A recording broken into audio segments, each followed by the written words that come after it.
तो आज हम एक कहानी सुनाने वाले हैं, पालमपुर गांव की कहानी। अब सवाल यह है कि एक गांव की कहानी में ऐसा क्या खास है। खास यह है कि यह सिर्फ एक गांव की कहानी नहीं है, बल्कि यह पूरे भारत की आर्थिक हकीकत को समझने की एक चाबी है। चलिए इस कहानी में और गहराई से उतरते हैं। जैसा कि बताया गया, पालमपुर असल में कोई गांव है नहीं। ये एक काल्पनिक गांव है, एक मॉडल। एक ऐसा मॉडल जो हमें उत्पादन, पूंजी और जमीन के बंटवारे जैसे बड़े बड़े आर्थिक सवालों को आसानी से समझने में मदद करेगा। तो समझिए, पालमपुर की कहानी के बहाने हम भारत के हजारों गांवों की आर्थिक नब्ज को पकड़ने की कोशिश कर रहे हैं। तो चलिए सबसे पहले मिलते हैं इस कहानी के मुख्य किरदार यानी पालमपुर गांव से। तो कैसा है ये पालमपुर? अरे पहली नजर में तो ये काफी विकसित गांव लगता है। देखे ना, यहाँ पक्की सड़कें हैं जो इसे पास के बड़े गांव रायगंज और शाहपुर कस्बे से जोड़ती हैं। सबसे बड़ी बात यहाँ बिजली है, जिससे खेतों में सारे ट्यूबवेल चलते हैं। बच्चों के लिए 2 प्राइमरी और एक हाई स्कूल भी है, और सेहत के लिए एक सरकारी स्वास्थ्य केंद्र और एक प्राइवेट डिस्पेंसरी भी। मतलब सारी जरूरी सुविधाएं मौजूद हैं। और यहाँ रहते हैं करीब 450 परिवार, अलग अलग जातियों के। चलिए अब आते हैं कहानी के सबसे जरूरी हिस्से पर, उत्पादन के 4 स्तंभ। ये किसी भी अर्थव्यवस्था की नींव होते हैं। उत्पादन, ये शब्द सुनने में थोड़ा भारी लगता है ना, पर इसका मतलब बहुत ही सीधा साधा है। कोई भी ऐसी चीज या सेवा बनाना जिसकी हमें जरूरत हो।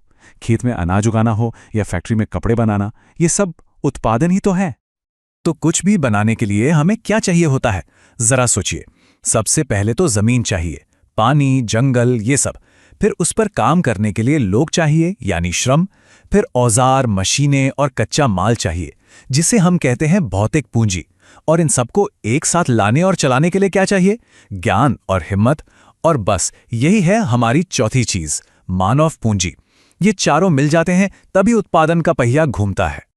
अब ये जो भौतिक पूंजी है ना, इसमें भी 2 तरह की चीजें आती हैं। एक है स्थायी पूंजी, जैसे ट्रैक्टर या कोई मशीन, जिसे एक बार खरीदा और सालों साल इस्तेमाल किया।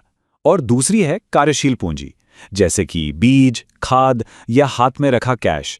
ये चीजें तो उत्पादन के साथ ही खत्म हो जाती हैं और अगली बार फिर से चाहिए होती हैं। तो एक है लंबा निवेश और दूसरा है हर बार लगने वाला खर्च। अब आता है पालमपुर का सबसे बड़ा सवाल, सबसे बड़ी चुनौती। एक ही जमीन से ज्यादा पैदावार कैसे हो? जरा इस मुश्किल को समझिए। गांव के 75% लोग यानी 3/4 आबादी खेती पर ही निर्भर हैं। लेकिन जमीन तो उतनी ही है, वो तो बढ़ नहीं सकती। तो फिर ज्यादा लोगों का पेट भरने के लिए उसी एक जमीन के टुकड़े से ज्यादा फसल कैसे उगाई जाए, ये बहुत बड़ा सवाल है।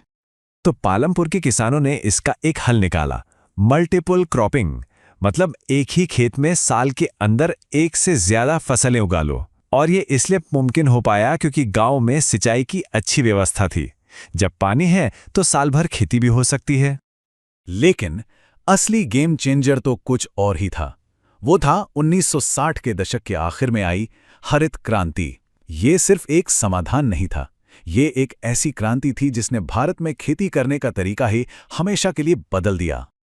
और इसका असर तो जबरदस्त था। ये आंकड़े देखिए। पहले पारंपरिक बीजों से 1 हेक्टेयर में करीब 1300 किलो गेहूं होता था। हरित क्रांति के बाद नए HYV बीजों से पैदावार सीधी पहुंच गई 3200 किलो पर, मतलब 2 गुने से भी ज्यादा की छलांग। लेकिन कहते हैं ना, हर सिक्के के 2 पहलू होते हैं। पैदावार तो बढ़ी, पर इसकी एक कीमत भी चुकानी पड़ी। ज्यादा रासायनिक खाद के इस्तेमाल से जमीन की उपजाऊ शक्ति कम होने लगी। ज्यादा सिंचाई के लिए ट्यूबवेल चलने से जमीन के नीचे का पानी घटने लगा। और हां, नए बीज, खाद, कीटनाशक, इन सब ने किसानों की जेब पर बोझ भी बढ़ा दिया। चलिए अब आंकड़ों से हटकर जरा जमीन पर किसानों की असलियत देखते हैं। और ये तस्वीर सच कहूं तो ये चौंकाने वाली है। गांव के 450 परिवारों में से 1/3 यानी 150 परिवारों के पास तो अपनी जमीन ही नहीं है। आधे से ज्यादा यानी 240 परिवार छोटे किसान हैं जिनके पास बहुत कम जमीन है। और गांव की ज्यादातर जमीन पर कब्जा है सिर्फ 60 बड़े किसान परिवारों का। ये असमानता ही गांव की असली कहानी कहती है। वो जो 150 भूमिहीन परिवार है ना, उन्हीं में से एक है डाला। उसकी कहानी सुनिए तो समझ आएगा कि इन आंकड़ों का मतलब क्या होता है। वो कहता है, आजकल काम मिलना बहुत मुश्किल हो गया है। सरकार ने दिहाड़ी 300 रुपए तय की है, पर मुझे सिर्फ 160 रुपए मिलते हैं। क्यों? क्योंकि काम करने वाले बहुत हैं और काम कम। ये है उन आंकड़ों के पीछे का इंसानी चेहरा। और अब मिलिए सविता से, जो एक छोटी किसान है। उसे अपनी खेती के लिए सिर्फ 3000 रुपए का कर्ज चाहिए। बड़ा किसान तेजपाल सिंह कर्ज देने को तो तैयार है, पर शर्तें सुनिए। 24% का भारी ब्याज। और सिर्फ यही नहीं, साथ में ये वादा भी करना होगा कि वो तेजपाल के खेत में सिर्फ 100 रुपए रोज पर मजदूरी करेगी। ये कर्ज नहीं, एक जाल है। एक तरफ सविता है जो 3000 रुपए के लिए संघर्ष कर रही है, और दूसरी तरफ है ये नंबर 350 क्विंटल। ये क्या है? ये तेजपाल सिंह का सरप्लस गेहूं है। वो गेहूं जो उसके घर की जरूरत से कहीं ज्यादा है, और जिसे बेचकर वो अच्छी खासी कमाई करता है। तो सवाल ये है कि तेजपाल सिंह इस मुनाफे का करता क्या है?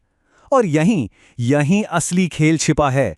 वो इसी पैसे से सविता जैसे किसानों को ऊंचे ब्याज पर कर्ज देता है, बाकी पैसा बैंक में रखता है, उसी बचत से अगली फसल की तैयारी करता है और एक और ट्रैक्टर खरीदने की योजना बना रहा है। मतलब वो अपनी कमाई को और ज्यादा कमाई करने में लगा रहा है। यही वो चक्कर है जो अमीर को और अमीर और गरीब को और ज्यादा मजबूर बनाता जा रहा है।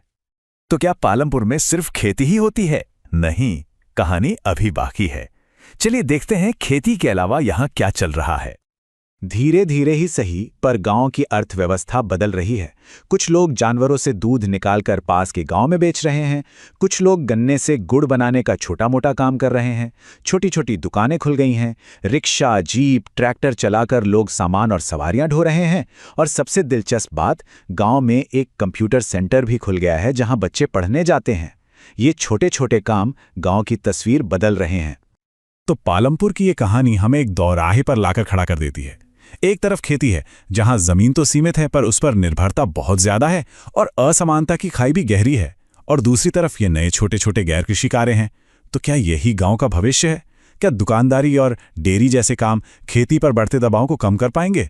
पालमपुर की कहानी तो यहीं खत्म होती है, पर यह सवाल भारत के हर गांव के लिए आज भी जिंदा है।